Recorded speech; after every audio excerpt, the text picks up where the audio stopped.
अस्सलाम वालेकुम जी and welcome back. क्या हाल है सबका? तो इंशाल्लाह सब ठीक होंगे और मैं ठीक-ठाक अल्हम्दुलिल्लाह। आज एक ऐसी रेसिपी लाई हूँ ना आप लोगों के लिए, मतलब मैं ये घर में बनाती रहती हूँ, सोचा मैंने आप लोगों के साथ भी शेयर करने का मैंने सोचा। तो एक तो ये चीज़ जो लेसन के लिए मैंने मंगवाया था और जब आप लोग के साथ शेयर किया था तो ये पैक था। अभी ये ओपन है, अभी यूज़ भी करूँगी। अच्छा, बना क्या रही हूँ? तो मैं बैंगन बना रही हूँ और बिल्कुल हटके ही एक रेसिपी है। ये मैं मतलब कुछ मेरी अपनी है और कुछ मेरी जो हमारे स्कूल में जो टर्किश एक लेडी है ना, वो शेफ़ है हमारे हमारे किचन की। तो उससे मैंने थोड़ी बहुत मतलब जो टर्किश लोग बनाते हैं, थोड़ी-सी मैंने उससे सीखी थी। उसकी फिर भी डिफ़रेंट है। लेकिन हमारे मसाले जो अपने होते हैं ना, वो खामख़ा डलते हैं, उसके बगैर जायका ही नहीं आता हमें। अच्छा, अभी आते हैं रेसिपी की तरफ। तो मैंने ये 3 बैंगन लिए हैं, ये बैंगन थोड़े बड़े हैं तो इसलिए मैंने 3 ही लिए हैं। और फ्रेश मैंने इसके साथ लिया है लहसुन। लहसुन को मैंने थोड़ा ज़्यादा लिया है क्योंकि मैं साथ में एक और भी सालन बना रही हूँ, मूँग की दाल बना रही हूँ। तो मैंने सोचा कुछ उस सालन में डल जाएगा और कुछ बैंगन के लिए। तो और आप लोग के साथ ये जो लहसुन के लिए चीज़ मँगवाई थी ना, तो चॉप करने के लिए, तो वो भी शेयर करना था, वो भी हो गया। अच्छा, इसको एक हाथ से मैं प्रेस कर रही थी तो इसको थोड़ा मतलब प्रेशर के साथ, यानी कि पावर के साथ इसको प्रेस करना होता है। तो मैं एक हाथ से तो मैं कर नहीं पाई। फिर मैंने मोबाइल रखा और दोनों हाथों से मैंने फिर इसको कूटना शुरू कर दिया, यानी चॉप करना शुरू कर दिया। अभी आते हैं रेसिपी की तरफ। तो रेसिपी क्या है कि मैंने बैंगन को पहले से वॉश किया, फिर ड्राई किया और इनको गोल-गोल काट के, आप लंबे भी काट सकते हो, मैं दोनों तरीके से बनाती हूँ। इस दफ़ा मैं गोल-गोल बना रही हूँ, वैसे नॉर्मली मैं लंबे-लंबे स्लाइसेस भी काटती हूँ इसके। अच्छा, इसके ऊपर मैंने डालना है अब थोड़ा-थोड़ा ऑयल और इसको मैंने पानी में भिगो के रखना बिल्कुल नहीं है, पानी डाल के, ताकि ये ब्लैक ना हो जाए। बस जैसे ही मैं काटूँगी उसी तरीके से मैंने एक ट्रे लिया है और उसके ऊपर मैंने जो पेपर है वो डाल दिया है। सारे स्लाइसेस मैंने इसके ऊपर रख दिए हैं, थोड़ा-सा नमक, रेड चिली पाउडर और ऑयल। ये आप लोगों की मर्ज़ी है, आपने उसके ऊपर डालना है, नहीं डालना है। अच्छा, उसके बाद ओवन में रख देना है, ठीक है? आपने देखते रहना है, इसके लिए कोई ख़ास टाइम नहीं होता कि ऊपर से थोड़ी-सी गोल्डन हो जाए ना, उसके बाद आपने इसकी साइड चेंज करनी है और सेम वही प्रोसीजर आपने दोबारा से करना है, यानी ऑयल, नमक और चिली वग़ैरह का, ठीक है? अब एक साइड पे मैं मूँग की दाल बना रही हूँ, तो दूसरी तरफ मैं तड़का लगा रही हूँ, यानी कि तड़का रेडी कर रही हूँ। मैंने लहसुन लिया है, उसमें थोड़ा-सा ज़ीरा डाला है और उसको थोड़ा-सा मैंने ब्राउन किया है। इसमें मैं हाफ़ तो मैं डालूँगी इसमें, मतलब हाफ़ कैन की मैं बात नहीं कर रही हूँ। कैन से मतलब मुराद ये है कि एक थोड़ा-सा साइज़ में मैं कहूँगी कि एक 2 बड़े चम्मच जो खाने वाले होते हैं, वो मैंने कैन वाले टमाटर लिए और एक मैंने फ्रेश लिया था। अच्छा, अब इसका मैं साइड चेंज कर रही हूँ इन बैंगनों का।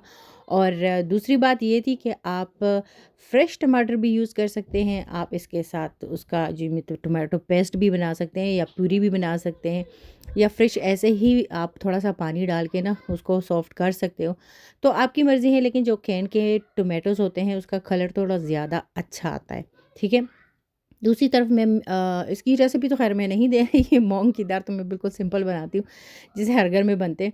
तो अभी आते हैं इसके जो मसाले हैं वग़ैरह है उसके बारे में बताती हूँ आपको। नॉर्मली इसमें कोई भी मसाला नहीं डलता, इसमें सिर्फ़ नमक, थोड़ा-सा चिली पाउडर या चिली फ्लेक्स हो गया और लहसुन और ब्लैक पेपर डलता है। लेकिन हम देसी लोग अपने मसालों के बगैर रह ही नहीं सकते। तो मैंने सोचा मैं थोड़े-थोड़े अपने मसाले, वैसे नॉर्मली भी मैं इसमें अपने मसाले डालती हूँ, बहुत ज़्यादा नहीं, लेकिन ये है कि चाय का तो थोड़े-थोड़े मसाले, यानी चाय का जो चम्मच होता है छोटा-सा, उस पे हाफ़-हाफ़ ही मैं डालूँगी। मतलब जैसे रेगुलर हमारे मसाले होते हैं ना, ज़ीरा पाउडर, लहसुन पाउडर, थोड़ा-सा गरम मसाला, इसके साथ हल्दी, चिली पाउडर और हम लोग जो सालन मसाला यूज़ करते हैं वो भी मैंने डाल दिया। इस दफ़ा मैंने सोचा थोड़ा-सा इसको मैं चेंज बनाती हूँ, तो मैंने इसमें अचार गोश्त मसाला जो है, वो वैसे भी बैंगन वग़ैरह में बहुत ज़्यादा अच्छा लगता है, जैसे चिली में अच्छा लगता है ना, ग्रीन चिली वग़ैरह में, इसी तरह इसमें भी बहुत अच्छा लगता है। तो मैंने एक छोटा-सा जो चम्मच होता है उसके बराबर मैंने उसमें वो भी डाल दिया, ठीक है? स्पाइसेस आप अपनी मर्ज़ी से रख सकते हैं। अच्छा, वो बैंगन तो दोनों साइड से हो गए थे, तड़का भी हो गया था। अब दूसरा तरीका जो मेरे ख़्याल में थोड़ा ईज़ी है, वो ये कि आप ये मसाला आप किसी भी बर्तन में निकाल के ना, तो सारे जो बैंगन हैं आप इस तो इस पैन में सारे बैंगन आपने मतलब वो जो लेयर देते हैं ना जैसे बिरयानी की होती है, उस तरह रख दें, या फिर आप मसाले को साइड पे रखते जाएँ या आप करते जाएँ और उसके साथ आप ये जो पीसेस हैं बैंगन के वो भी बिछाते जाएँ। तो सारा मसाला इसके ऊपर आना चाहिए। उसके बाद आपने 2-3 मिनट के लिए अच्छे से उसको ढक के रखना है ताकि मतलब ये मसाला वग़ैरह इसमें अच्छे से ज़्ज़ब हो जाए, ठीक है?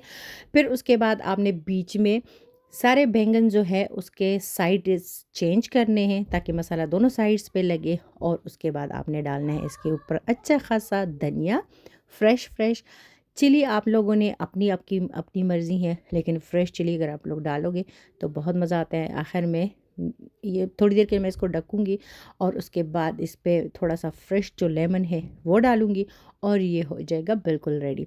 तो आप यकीन करें, आप गारंटी के साथ किसी को ये बना के पाकिस्तान में, इंडिया में, यहाँ पे कहीं भी ये बना के आप किसी को देंगे ना, तो वो बार-बार आपसे यही फ़रमाइश करेंगे, बल्कि पूरी फ़ैमिली आपसे इसकी फ़रमाइश करेगी कि ये आप हमें सिखा दें।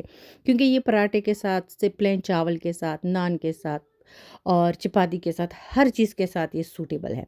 अच्छा, अभी जो मैंने मँगवाया था ना, जो रोटी मेकर मैंने मँगवाया था, तो मैं इसको भी ट्राई कर रही थी।